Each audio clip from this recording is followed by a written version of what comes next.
Okay, this video is how to find the molarity of something, of a base when you know the pH. Okay, so the first thing that I would do is I would think about how the ice table would go, and so you have ammonia with bases. You always want to show the water, and so then it's going to make ammonium plus hydroxide.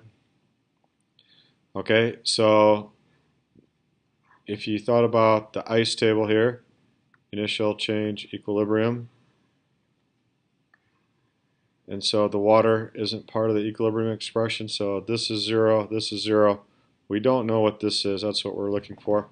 But we do know that this is going to go down by x, and this is going to go up by x.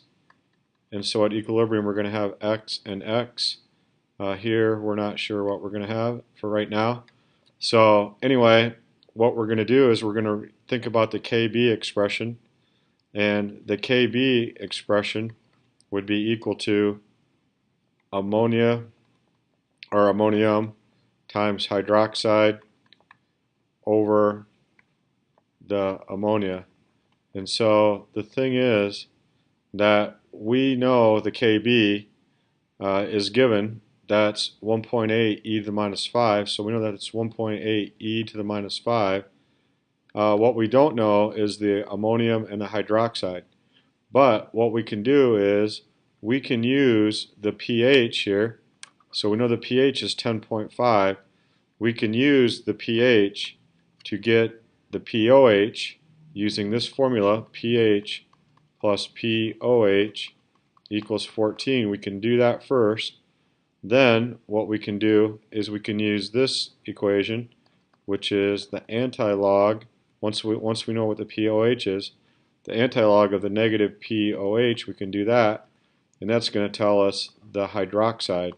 And once we know the hydroxide, we'll know X, and we'll also know ammonium, so we can plug those in. And then the only thing we won't know is the concentration here, and that's how we're going to solve it.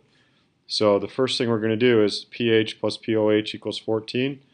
And so we know that the pH is 10.5 plus pOH equals 14. And so the pOH then is going to equal 3.5 if you do that. Now, what we can do, since we know the pOH, we can come down here, we can do the antilog of the negative 3.5, and if you do that, you get 3.16 e to the minus 4, which that's equal, that's supposed to be 4, that's equal to your hydroxide equation, or your hydroxide concentration.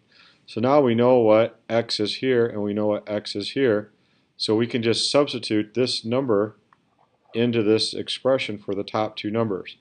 So 1.8 e to the minus 5, that's our Kb. That's going to equal 3.16 e to the minus 4. But that's in there twice because it's x and x for both. So instead of writing it twice, I'm just going to write squared there, all over the ammonia concentration that we are looking for.